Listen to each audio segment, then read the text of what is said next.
बिस्मिल्लाहिर्रहमानिर्रहीम। अस्सलाम वालेकुम। पिछले लेक्चर में हमने सेक्शन 32 तक पढ़ लिया। आज इंतहाई इम्पोर्टेंट टॉपिक है हमारा जजमेंट एंड डिग्री के बारे में। इसके बारे में हम पढ़ेंगे। अगर आप अपने फ़ोन पर लेक्चर सुन रहे हैं तो फ़ोन का स्क्रीन आप फुल कर देंगे ताकि आपको बैरक की रीडिंग सही से समझ आ सके। तो आज हम पढ़ते हैं जजमेंट एंड डिग्री के बारे में। तो जजमेंट एंड डिग्री के बारे में कोड ऑफ सिविल प्रोसीजर उसका सेक्शन 33 क्या कहता है देखते हैं। सेक्शन 33 जजमेंट एंड डिग्री के बारे में बात करता है। The court after the case has been heard के कोर्ट अगर तमाम मामले को अदालत में मुकदमे को सुनने के बाद shall pronounce judgment maximum within 15 days and on such judgment a decree shall follow simultaneously. कहता है कि मुकदमे को तमाम तरीके से गौर से सुनने के बाद कोर्ट क्या करेगा, आर्गूमेंट्स वगैरह सब सुनने के बाद कोर्ट 15 दिन के अंदर अंदर क्या करेगा, जजमेंट सुनाएगा, जजमेंट ऑर्डर करेगा जिसके साथ ए डिग्री शेल फॉलो सिमल्टेनियसली कि उसके साथ एक डिग्री भी होगी जजमेंट के साथ। तो डिग्री क्या है हमने पहले भी तफसील में बयान किया है, पिछले लेक्चर्स में मौजूद है। डिग्री वो कोर्ट का ऑर्डर होता है जिसमें पार्टीज़ के राइट्स वगैरह बयान होते हैं। सेक्शन 34 इंटरेस्ट की बात करता है। इंटरेस्ट के हवाले से सेक्शन 34 की डेफिनेशंस में एक ये बयान किया गया है कि अगर जब मुकदमा शुरू हुआ, अगर वो मुकदमा पैसों के बारे में, किसी पेमेंट के बारे में है, तो मुकदमा ख़त्म होने तक अगर किसी के हक़ में फ़ैसला होता है तो मुद्दाली जो हार जाता है वो क्या करेगा, उसको उसकी हद तक उसके ऊपर इंटरेस्ट भी पे करेगा। जितनी वो रकम थी वो तमाम रकम उसको मुकदमा ख़त्म होने के बाद उसको दी जाएगी। और नीचे फिर ये इंटरेस्ट ही के बारे में बात हो रही है, interest etcetera on dues of banking company. तो ये तमाम चीज़ें इंटरेस्ट के बारे में बयान की गई हैं कि अगर बैंक कंपनी वगैरह हो तो इंटरेस्ट कितना होगा। ये तमाम तफसील इतनी इम्पोर्टेंट नहीं है इसलिए हम इसको छोड़ रहे हैं। कास्ट के बारे में बात करता है सेक्शन 35। कास्ट एक इम्पोर्टेंट टॉपिक है सीपीसी के बारे में कि कॉस्ट क्या होती है और while in court proceedings cost कैसे लगते हैं और क्यों लगती हैं, इसके बारे में आज हम पढ़ेंगे। कॉस्ट क्या है। 35 बयान करता है कॉस्ट। सब क्लास 1 कहता है subject to such conditions and limitations, तमाम सूरत हाल और लिमिटेशंस के मुताबिक एस में भी प्रेस्क्राइब्ड जो कि बयान की जा सकती हैं, प्रेस्क्राइब्ड हैं। And to provisions of law for the time being enforced, the costs of an incident to all suits and other proceedings in the suit, including execution proceedings, shall follow the event, and the court shall have full power to determine by whom or out of which property and to what extent such costs are to be paid, and to give all necessary directions for the purpose aforesaid। Court कहता है कि एक proceeding के दौरान जो भी चीज़ें law में प्रोवाइडेड हैं उन सब मामलात के लिए जो proceeding in the suit excluding execution के लिए, एग्जीक्यूशन प्रोसीडिंग के लिए या कोर्ट की तमाम प्रोसीडिंग्स के लिए, and the court shall have full power to determine by whom or out of which property and to what extent कि किस शख्स से या किस प्रॉपर्टी से और किस हद तक ये जो अखराजात हैं, ये जो रकम है तो ये अदा की जाएगी। मिसाल के तौर पर अगर कोई डिग्री एग्जीक्यूशन के लिए है या कोई डिग्री कोर्ट के सामने कोई मामला जजमेंट की हद तक के लिए है तो उस दौरान में लगने वाले रकम जितने भी होंगे ये कोर्ट डिसाइड करेगा कि वो किस प्रॉपर्टी से किस हद तक और कैसे वो पेमेंट उनका बयान किया जाएगा। तो ये कॉस्ट के बारे में सेक्शन 35 बयान करता है। सेक्शन 35 इंतहाई इम्पोर्टेंट बात करता है। ये बात करता है कि cost compensatory cost in respect of false और वेक्सेशियस क्लेम्स और डिफेंस। कहता है कि अगर किसी पर गलत मुकदमा चलाया गया है और आखिर में वो जीत जाता है तो ऐसे में उसके ऊपर मुकदमा करने के बाद से जो खर्चे वगैरह हुए वो उस बाबत क्या कोर्ट कहता है। सब क्लास 1 कहता है कि इफ़ इन एनी सूट और अदर प्रोसीडिंग कि किसी मुकदमे में या किसी सिविल दावे में या किसी और मुकदमे में इंक्लूडिंग एन एग्जीक्यूशन प्रोसीडिंग, चाहे वो एग्जीक्यूशन प्रोसीडिंग ही क्यों ना हो, नॉट बीइंग एन अपील ना हो, any party objects to the claim or defence on the ground that the claim or defence or any part of it is as against the objector false or vexatious to the knowledge of the party by whom it has been put forward, and if thereafter as against the objector such claim or defense is disallowed, abandoned or withdrawn in whole or in part, the court, if the objection has been taken at the earliest opportunity and if it is satisfied of the justice thereof, may, after recording its reasons for holding such claim or defense to be false or vexatious, make an order for the payment to the objector by the party by whom such claim or defense has been put forward of cost by way of compensation। कहता है कि अगर किसी बंदे के ख़िलाफ़ कोई civil suit आता है, कोई दीवानी मुकदमा आता है, या उसको किसी प्रोसीडिंग में कोई और शख्स फंसाता है, तो अगर बाद में ये पता चल जाता है, कोर्ट के सामने ये हकीकत खुल जाती है, या वो शख्स कोर्ट के सामने ये हकीकत खोल देता है कि जनाब इसने मेरे ख़िलाफ़ ये चीज़ बग़ैर किसी वजह, बग़ैर इल्लत के मुझे तंग करने के लिए किया और इसमें मेरी तरफ़ से कोई गलती नहीं थी, तो कहता है कि कोर्ट उसकी हद तक डिक्री करेगा कि वो इससे कंपनसेशंस क्लेम कर सकता है कि उसने इसका वक्त और पैसा ज़ाया करवा के इसको गलत क्लेम में लगाकर इसका नुकसान करवाया। प्रोविजन 2 बयान करता है कि no court shall make any such order for the payment of an amount exceeding 100,000 rupees or exceeding the limits of its pecuniary jurisdiction whichever amount is less. कहता है कि जो कोर्ट होगा वो वहाँ तक कंपनसेशन पेमेंट करने की बात करेगा जहाँ तक उसका पिक्यूनरी लिमिट है। ऑर्डिनरीली ये क्या है, 100,000 रुपीज़ होते हैं, तो कोर्ट इतने तक वो कंपनसेशन ऑर्डर कर सकता है।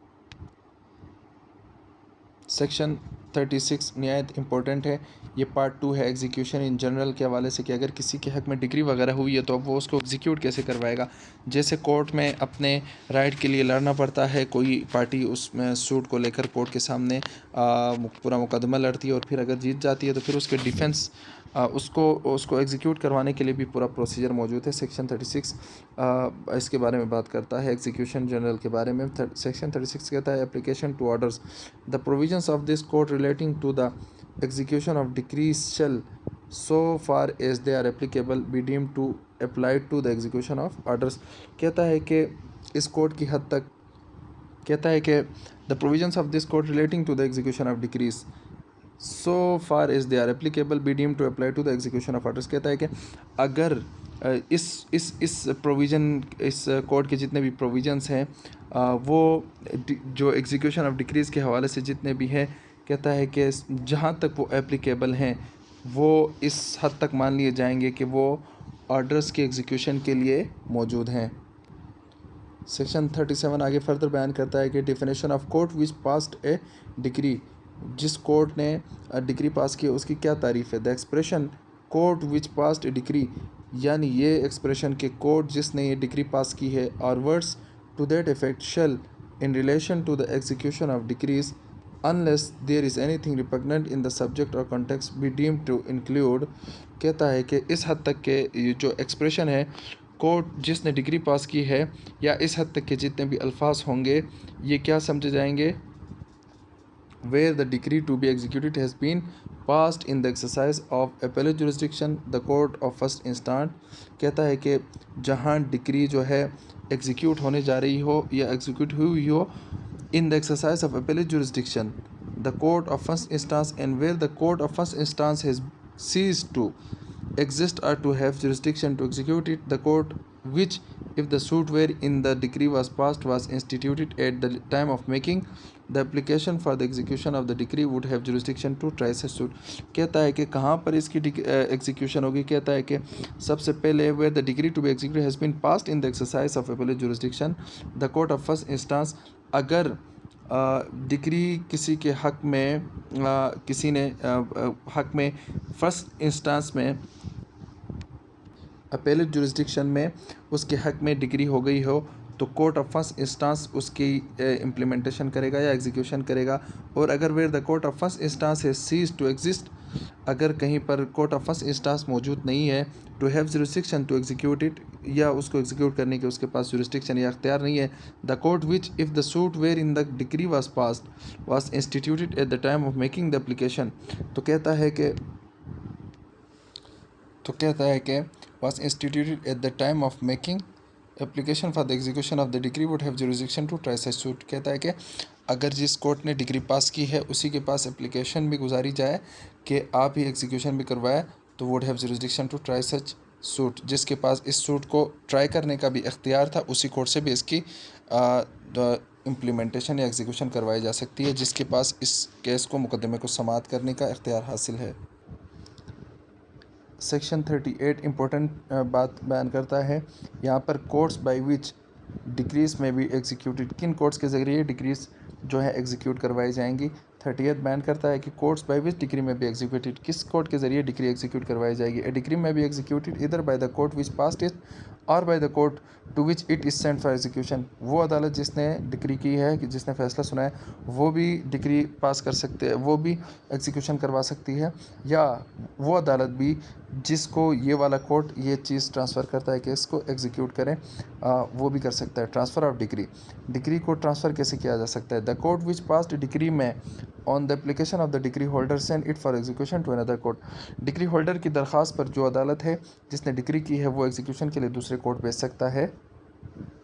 सब क्लास ए बयान करता है कि if the person against whom the degree is passed actually and voluntary resides और कैरीज ऑन बिजनेस और personally works for gain with in the local limits of the jurisdiction of the other court, कि अगर जिसके ख़िलाफ़ degree पास की गई है वो किसी दूसरे इलाके में रहता हो, दूसरी किसी जगह में वो अपने लिए काम वगैरह करता हो,